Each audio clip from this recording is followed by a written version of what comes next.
Hello guys, welcome back to Karthika trains. ఈరోజు ఏంటిది అనుకుంటున్నారా? దొండకాయ పచ్చడి ఎలా చేసుకోవాలో చూసేద్దాం రండి. మరి ఎందుకు ఆలస్యం, ఇప్పుడైతే స్టవ్ మీద ప్యాన్ పెట్టుకోండి. ప్యాన్ హీట్ అయినాక ఆయిల్ అయితే పోసుకోండి. ఆయిల్ పోసుకున్నాక పల్లీలు అయితే వేసుకొని వేపుకోండి. అవైతే మంచిగా వేగాలి. వేగినాక జాడీలోకి అయితే తీసుకోండి, మిక్సీ జార్లోకి.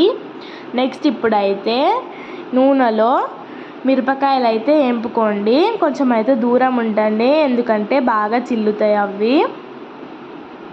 నెక్స్ట్ ఇప్పుడైతే దొండకాయ ముక్కలు అయితే నేనైతే ఫస్టే తురిమి పెట్టుకున్నాను, అవైతే వేసుకున్నాను. నెక్స్ట్ ఇప్పుడైతే టమాటా ముక్కలు, నెక్స్ట్ ఇప్పుడైతే ఎల్లిపాయలు వేసేసుకున్నాను. దాని తర్వాత కళ్యామాకు కూడా వేసేసుకున్నాను. అవన్నీ బాగా వేగే వరకు కలుపుకోండి.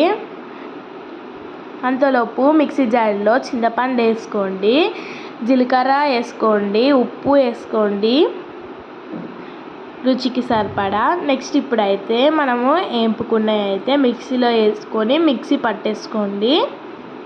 ఇప్పుడైతే యమ్మీ పచ్చడి రెడీ. మా ఛానల్ కనుక మీకు నచ్చినట్టయితే like, share and subscribe. Bye bye.